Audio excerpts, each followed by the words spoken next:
అబద్ధాలు ఆడడం పోవడం ధర్మమేనా?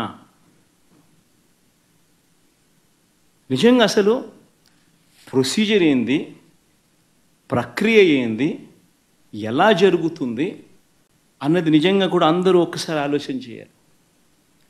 ఈరోజు ఈ నెయ్యి సప్లై చేసే ఈ కార్యక్రమం ఏదైతే జరుగుతూ ఉందో ఇదేదో కొత్తగా జరిగే కార్యక్రమం కాదు. ఇది ప్రతి 6 నెలలకు ఒకసారి ఇది రొటీన్గా రెగ్యులర్గా జరిగే కార్యక్రమం. ప్రతి 6 నెలలకు ఒకసారి ఆన్లైన్లో టెండర్లు పిలుస్తారు. ఆ ఆన్లైన్లో పిలిచిన టెండర్లకు ఆధారంగా కంపెనీలు కోట్ చేస్తాయి. L1 ఎవరికి వస్తారో వాళ్ళని బోర్డు అప్రూవ్ చేస్తుంది. ఇది రొటీన్గా 6 నెలలకు ఒకసారి రొటీన్గా జరిగే కార్యక్రమం. మరి రొటీన్గా జరిగే ఈ కార్యక్రమం ఏదైతే ఉందో దీనికి సంబంధించి ఆ క్వాలిఫికేషన్ క్రైటీరియా ఇటువంటివన్నీ కూడా కొత్తగా మార్చింది ఏమీ ఉండదు. ఎవడు మార్చేది ఏమీ లేదు, కొత్తగా మార్చింది అంతకన్నా లేదు. ఎప్పటి నుంచో జరుగుతున్న ఈ క్వాలిఫికేషన్ క్రైటీరియా తిరుమల తిరుపతికి సంబంధించిన వెంకటేశ్వర స్వామికి సంబంధించిన లడ్డు అనేది ఎంత ప్రసిద్ధి కాంచిన లడ్డు అంటే దానికి సంబంధించిన లడ్డు తయారీలో వాడే ఈ నెయ్యి కానీ వాడే ఇంగ్రీడియంట్స్ కానీ ఇవన్నీ కూడా దశాబ్దాలుగా జరుగుతూ ఉన్నాయి. ఇవన్నీ ప్రొక్యూర్మెంట్ ప్రాసెస్ అనేది దీని కొత్తగా ఎవడు వచ్చి చేసేది ఏమీ లేదు, ఎవడు కొత్తగా దాంట్లో ఏలు పెట్టేది లేదు. రొటీన్గా జరిగే ఈ కార్యక్రమం ఈ 6 నెలలకు ఒకసారి రొటీన్గా జరిగే కార్యక్రమంలో ఎవరు L1గా వస్తారో వారికి ఇస్తారు. మరి ఎవరు సప్లై చేసినా కూడా మరి ఎవరికి L1గా వస్తారు, ఎవరు సప్లై చేసినా కూడా వాళ్ళు ప్రతి ఒక్కరూ కూడా వారు సప్లై చేసిన ప్రతి ట్యాంకర్తో పాటు, వెరీ ఇంపార్టెంట్ ఈ పాయింట్, వాళ్ళు సప్లై చేసిన ప్రతి ట్యాంకర్ నెయ్యితో పాటు వాళ్ళు NABL సర్టిఫై చేసిన సంస్థ నుంచి, అంటే NABL అంటే నేషనల్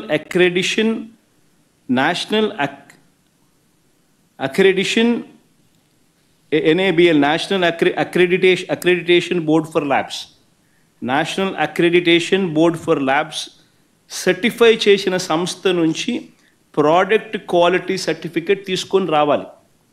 రూల్ వచ్చిన తర్వాత ఇక్కడ TTDలో ఆ ట్యాంకర్లో నుంచి 3 శాంపుల్స్ తీసుకొని 3 రిపోర్ట్స్ పాస్ కావాలి. ఇది routine process, compulsory process for anybody. ఈ 3 టెస్టులు పాస్ అయిపోయిన తర్వాతనే ఆ నెయ్యి కానీ ఆ ఇంగ్రీడియంట్స్ కానీ ఏదైనా కూడా ప్రసాదంలో వాడడానికి TTD వాడకంలోకి తీసుకుని వచ్చేదానికి బండిని ముందుకు పంపిస్తారు. లేకపోతే vehicle it self will not even go forward. లేకపోతే అసలు ముందుకు కూడా పోదు, రిజెక్ట్. ఆ 3 శాంపుల్స్లో ఏది పాస్ కాకపోయినా కూడా అసలు నీకు అసలు శాంప్లింగే అసలు నీకు అసలు ఆ బండి ముందుకే పోదు, ఆపేస్తారు, రిజెక్ట్ చేసేసి వెనక్కి పంపించేస్తారు. దట్ ఈస్ ప్రక్రియ. This is compulsory. మరి నేను అడుగుతా ఉన్నది ఒకటి, చంద్రబాబు నాయుడు, మరి ఏదైనా కానీ రిజెక్ట్ అయిపోతే అసలు నువ్వు వాడే అవకాశమే లేదు, వాడే పరిస్థితి లేదు. మరి అలాంటప్పుడు అది వాడారని, అవి నాసిరకమని, యానిమల్ ఫ్యాట్ అని ఇలా రకరకాలుగా చెప్పడం అబద్ధాలు కాదా? ధర్మమేనా? న్యాయమేనా అని అడుగుతా ఉన్నా. నేను ఇంకొకటి కూడా అడుగుతా ఉన్నా. ఈ మాదిరిగా ఈ 3 సార్లు ఈ క్వాలిఫై అయిన ఈ నెయ్యి సప్లై చేసే సంస్థ కానీ, ఈ క్వాలిఫై అయిన ఈ సంస్థలు ఎవరైతే ఉంటారో national accreditation boards for labs నుంచి సర్టిఫై చేసిన సంస్థ నుంచి ప్రోడక్ట్ క్వాలిటీ సర్టిఫికెట్ తీసుకుని రావడమే కాకుండా ఆ తర్వాత ఇక్కడ టీటీడీలో 3 శాంపుల్స్ తీసుకుని 3 రిపోర్ట్స్ మళ్ళీ పాస్ అయితేనే ఇవి వాడకంలోకి తీసుకొని వస్తారు. మరి అలాంటప్పుడు ఈ కార్యక్రమం కూడా ఇదేదో కొత్తగా ఇప్పుడు జరిగేది కాదు. ఈ ప్రొసీజర్ కూడా ఈ రకంగా 3 శాంపుల్లు తీసుకోవడము, ఈ రకంగా 3 శాంపుల్స్ పాస్ అయితేనే దీన్ని వాడకంలోకి తీసుకొని రావడం, ఇవన్నీ కూడా కొత్తగా ఇప్పుడు తీసుకొచ్చినటివి కాదు. ఇవన్నీ కూడా దశాబ్దాలుగా ఉన్నటివి ప్రక్రియ, ప్రాసెస్. చంద్రబాబు నాయుడు గారి హయాంలో 2014 నుంచి 19 మధ్య 14 నుంచి 15 సార్లు రిజెక్ట్ చేసినారు. ఏ మాదిరిగా 14 to 15 times చంద్రబాబు నాయుడు గారి హయాంలో రిజెక్ట్ కూడా చేశారు ఈ మాదిరిగా. మన హయాంలో వైఎస్ఆర్సీపీ హయాంలో కూడా 18 సార్లు ఇది ఇలా రిజెక్ట్ చేసినారు, 18 times. తప్పేమీ కాదు, ఇంకా సంతోషపడాలా. ఒక బ్రహ్మాండమైన ప్రాసెస్ ఉంది.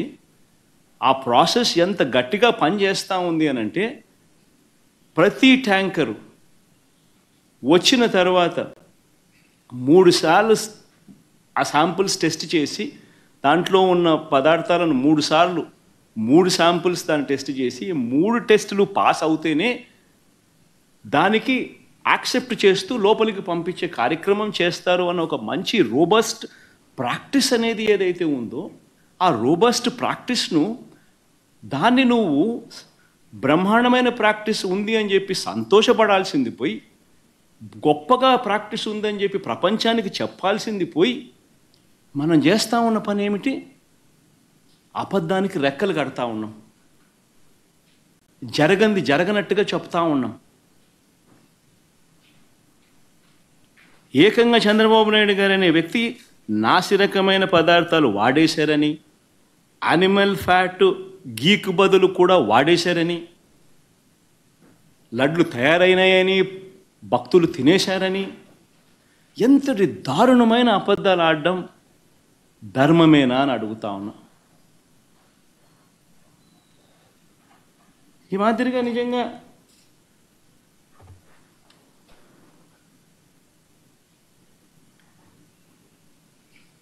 ఆశ్చర్య కలిగించే విషయం ఇంకొకటి చెప్పాలి. అసలు ఈ రిపోర్టు, రిజెక్ట్ అయిన రిపోర్టు మొట్టమొదటిసారి జూలై 12వ తారీఖున, అంటే ఎవరి హయాంలో, ఎవరు ముఖ్యమంత్రి? జూలై 12వ తారీఖున శాంపుల్స్ తీసుకున్నారు. అంటే ఎవరు ముఖ్యమంత్రి, ఎవరి హయాంలో ఇది? చంద్రబాబు నాయుడు గారు సాక్షాత్తుగా ముఖ్యమంత్రిగా ఉన్న హయాంలో. ఆయన జూన్ 4న ఎన్నికల్లో రిజల్ట్స్ అయినాయి. జూలై 12 ఆయనే ముఖ్యమంత్రి. ఆయన ముఖ్యమంత్రిగా ఉండగా శాంపుల్స్ జూలై 12వ తారీఖున శాంపుల్స్ తీసుకున్నారు. వచ్చిన ట్యాంకర్, ఒక ట్యాంకర్ తిరుపతికి ఆ టైంలో వస్తే, ఈ నెయ్యి సప్లై చేసే ట్యాంకర్ వస్తే దాంట్లో నుంచి శాంపుల్స్ తీసుకున్నారు. ఈ శాంపుల్ను 17వ తారీఖున 17న అంటే వాళ్ళ టెస్టులన్నీ చేసి, ఆ 3 టెస్టులు అక్కడే వాళ్ళు చేస్తారు, చేసిన ఆ టెస్టులు సరిగ్గా రాలేదు కాబట్టి ఆ శాంపుల్స్ను 17వ తారీఖున ఎన్డీడీబీకి పంపించినారు, నేషనల్ డైరీ డెవలప్మెంట్ బోర్డుకు. వాళ్ళు 23వ తారీఖున రిపోర్ట్ ఇచ్చినారు.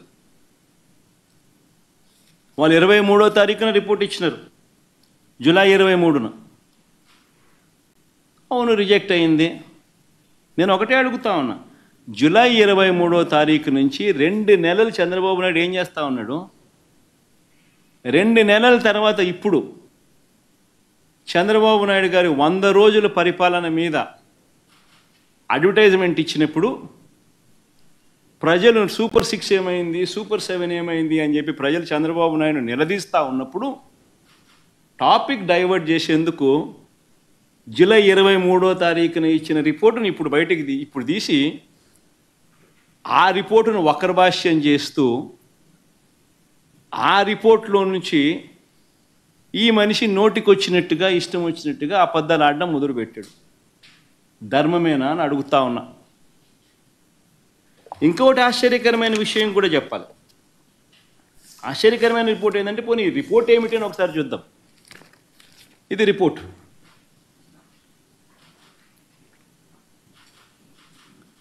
ఈ రిపోర్ట్ చూస్తే ఈ రిపోర్ట్లో కూడా ఏమని కనిపిస్తూ ఉంది? ఇది S value, standard S value ఇవి ఉండాలి. అయితే స్టాండర్డ్ ఎస్ వాల్యూ ఇవి కాకుండా ఇవి ఉన్నాయి, అంటే డీవియేషన్ ఉంది, or falling out of the range. If any S value falls outside the corresponding limits, sample to contain foreign fat అని చెప్తా ఉన్నారు. However, under the circumstances listed before, a false positive result can be obtained అని కూడా చెప్తా ఉన్నారు. What are those kind of circumstances అని చూస్తే, if the sample is obtained from bovine milk other than cow's milk,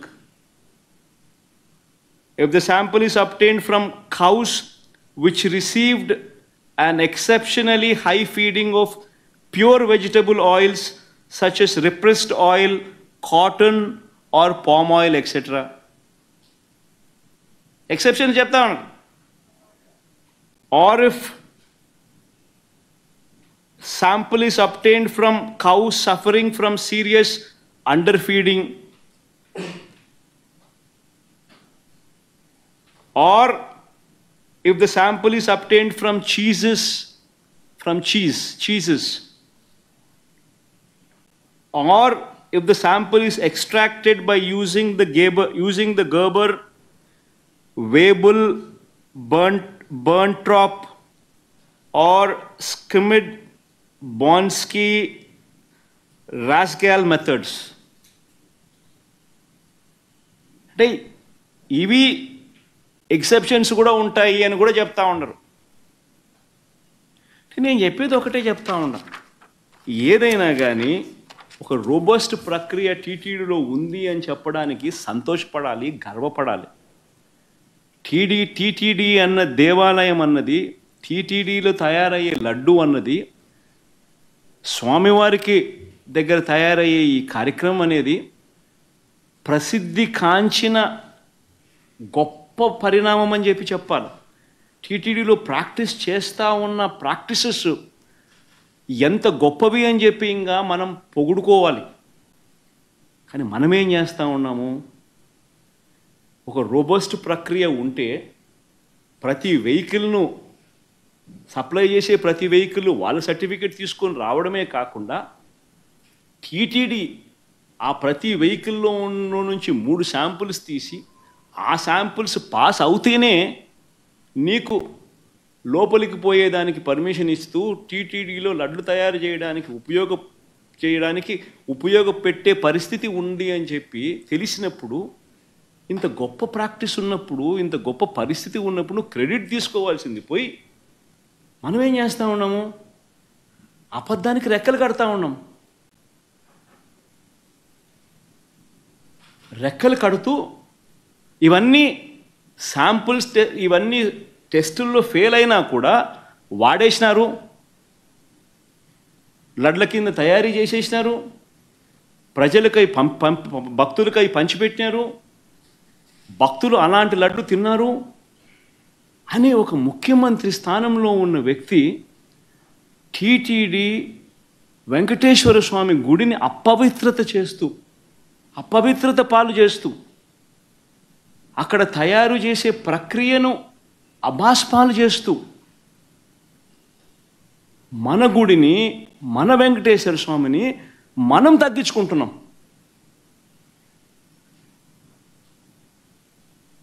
ఇంతకన్నా దారుణమైన పరిస్థితులు ఎప్పుడైనా రాష్ట్ర చరిత్రలో ఎక్కడైనా జరుగుతాయా? ప్రతి ఒక్కరు కూడా దీని గురించి ఆలోచన చేయాలని చెప్పి నేను అడుగుతా ఉన్నా. వీళ్ళు చెప్పే మరో దుష్ప్రచారం. కర్ణాటక మిల్క్ ప్రొడ్యూసర్స్ ఫెడరేషన్ కేఎంఎఫ్కు ఉద్దేశపూర్వకంగానే ఆ కంపెనీ బ్రాండ్ నందినికి నెయ్యి కాంట్రాక్ట్ ఇవ్వలేదని ఆరోపిస్తున్నారు. ఆశ్చర్యకరమైనది. టెండర్లు పిలుస్తారు, ఎవరైనా పార్టిసిపేట్ చేయొచ్చు. ఇదే చంద్రబాబు నాయుడు గారి హయాంలో 2015 నుంచి 2018 అక్టోబర్ వరకు కేఎంఎఫ్కు చెందిన బ్రాండ్ ఎందుకు లేదని అడుగుతా ఉన్నారు. లేదు కేఎంఎఫ్ బ్రాండ్ 2015 నుంచి 2018 అక్టోబర్ వరకు మరి ఎందుకు లేదు?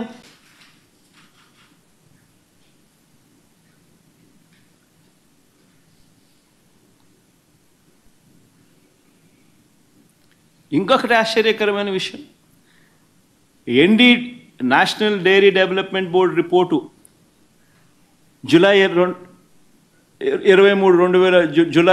23 అంటే 2 months బిఫోర్ రిపోర్ట్ వస్తే ఏ అధికారి వివరణ ఇవ్వకుండానే 2 నెలల తర్వాత టీడీపీ ఆఫీస్లో, తెలుగుదేశం పార్టీ ఆఫీస్లో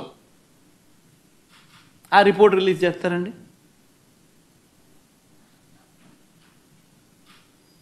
అదే 100 రోజుల ఈయన పాలన మీద అడ్వర్టైజ్మెంట్ ఇచ్చిన రోజు.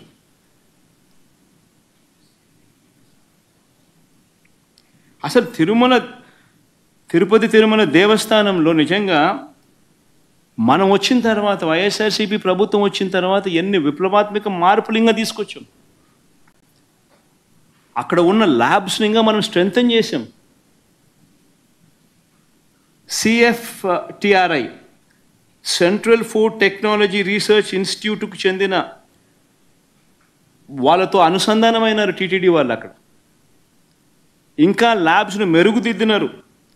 అక్కడ నుంచి సీనియర్ ఉద్యోగుల్ని కూడా రిక్రూట్ కూడా పెట్టుకున్నారు. ఇంకా అక్కడ ప్రతి అడుగులోనూ కూడా టీటీడీ బోర్డు అనేది నిజంగా ఒక విశిష్టమైన బోర్డు. టీటీడీ బోర్డు అన్నది నాకు క్యాబినెట్ కూర్పు చేయడం ఈజీ, టీటీడీ బోర్డు కూర్పు చేయడం ఇంకా కష్టం. నిజంగా అంత కష్టమైన కార్యక్రమం. ఎందుకనంటే టీటీడీ బోర్డుకు రికమెండేషన్స్ ఒక్కరి దగ్గర నుంచి రావు. కేంద్ర మంత్రుల దగ్గర నుంచి చుట్టుపక్కల రాష్ట్రాల ముఖ్యమంత్రుల వరకు, చుట్టుపక్కల రాష్ట్రంలో ఉన్న ప్రతిపక్ష పార్టీలు సైతం టీటీడీ బోర్డు మెంబర్షిప్ కోసం అడుగుతారు, ఫోన్ చేస్తారు, రిక్వెస్ట్ చేస్తారు. అంత కష్టమైన కార్యక్రమం అది. అంటే వాళ్ళ రాష్ట్రాలలో విశిష్టమైన మనుషులు, అంటే కేంద్రం దృష్టిలో కూడా విశిష్టమైన మనుషులు, ఇంపార్టెంట్ పీపుల్, ప్రసిద్ధి కాంచిన మనుషులు, ఇటువంటి వాళ్ళందరూ బోర్డులో సభ్యులు అవుతారు.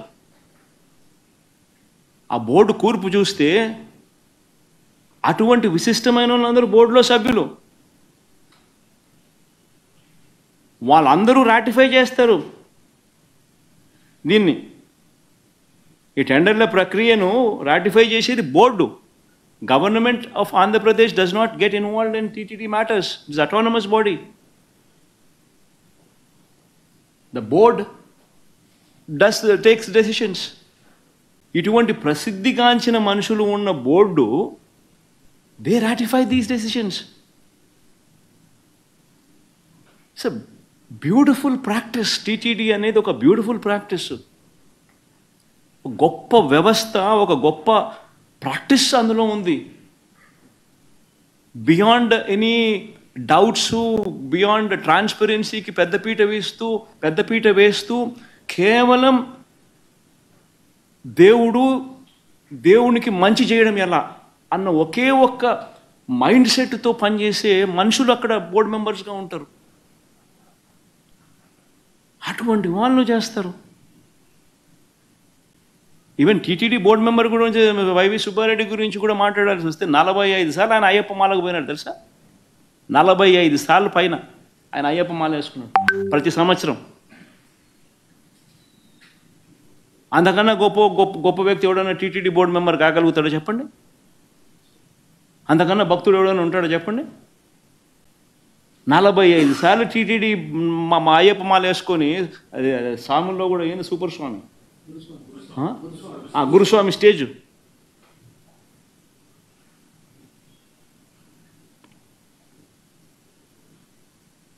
కరుణాకర్ రెడ్డి కూడా ఈక్వలీ రెప్యూటెడ్ మ్యాన్. అంటే మనం ఏం మాట్లాడుతూ ఉన్నాం, ఏం చేస్తూ ఉన్నాం? మన ఇన్స్టిట్యూట్స్ను మనమే తగ్గించుకుంటా ఉన్నాం. మనమంతకు మనమే వక్రభాష్యం తీస్తూ ఉన్నాం. మనమంతకు మనమే మన ఇన్స్టిట్యూట్స్ను, మన స్వామిని, మన దేవుణ్ణి తగ్గించుకుంటా ఉన్నాం. బయట ప్రపంచానికి రాంగ్ మెసేజ్ మనం పంపిస్తూ ఉన్నాం. ఇంత గొప్ప ప్రాక్టీసెస్ ఉన్నాయనే దానికి చెప్పుకోలేక, ఉన్నది చెప్పుకోవడం ఇష్టం లేక, కేవలం బురదయ్యాలన్న ఆలోచనతో, దుర్బుద్ధితో మనం ఏం చేస్తూ ఉన్నాం? ఒక్క చంద్రబాబు నాయుడు మాత్రమే చేయగలుగుతాడు ఇట్లాంటి కార్యక్రమాలు. అది ఆంధ్ర రాష్ట్రం చేసుకున్న దౌర్భాగ్యం.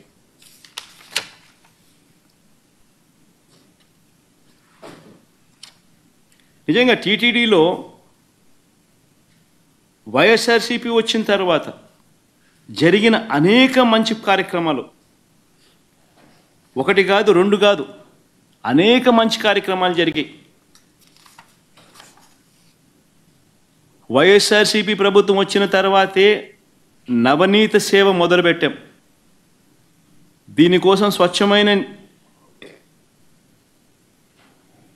ఈ నవనీత సేవ మొదలైంది. దీనికోసం స్వచ్ఛమైన నెయ్యి తయారీకి కొండ మీద ప్రత్యేక గోశాలను కూడా పెట్టాం. శ్రీవారి ఆలయంలో అర్చకుల జీతాలు రెట్టింపు చేశాం.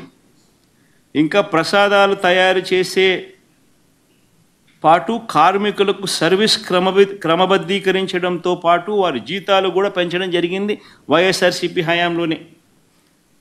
చంద్రబాబు దేవాలయాలను కూల్చేస్తే దేశవ్యాప్తంగా జీర్ణ వ్యవస్థలో ఉన్న ఆలయాలను పునరుద్ధరణ కార్యక్రమం కూడా చేసింది వైఎస్ఆర్సీపీ హయాంలోనే. అమరావతిలో ఆలయాన్ని కట్టినా అది వైఎస్ఆర్సీపీనే. వైజాగ్లో ఆలయాన్ని కట్టినా అది వైఎస్ఆర్సీపీనే. భువనేశ్వర్లో ఆలయం కట్టినా అది వైఎస్ఆర్సీపీనే. హైదరాబాదులో జూబ్లీ హిల్స్లో ఆలయాన్ని కట్టినా అది వైఎస్ఆర్సీపీనే. జమ్మూ కాశ్మీర్ చెన్నైలో కూడా ఆలయాలు కట్టినా అది వైఎస్ఆర్సీపీనే. ఇవన్నీ కట్టింది వైఎస్ఆర్సీపీ హయాంలోనే, చంద్రబాబు హయాంలో కాదు. చివరికి అమెరికాలో కూడా ఆలయ నిర్మాణానికి మా హయాంలోనే టీటీడీ సహకరించింది. స్వామివారి దర్శనానికి వచ్చే భక్తులకు సేవలు అందిస్తూ ఉన్న ఉద్యోగులకు మరింత తోడుగా నిలిచేందుకు 9,000 మంది ఉద్యోగులకు ఇళ్ల పట్టాలు ఇచ్చింది కూడా వైఎస్ఆర్సీపీ ప్రభుత్వమే. వైఎస్ఆర్సీపీ హయాంలోనే. చంద్రబాబు హయాంలో కనీసం 1 సెంటు కూడా ఆ టీటీడీలో పనిచేస్తూ ఉన్న ఎంప్లాయీస్ 1 సెంటు స్థలం అయిపోద్దు ఇవ్వడానికి ఆయనకు మనసు రాలా.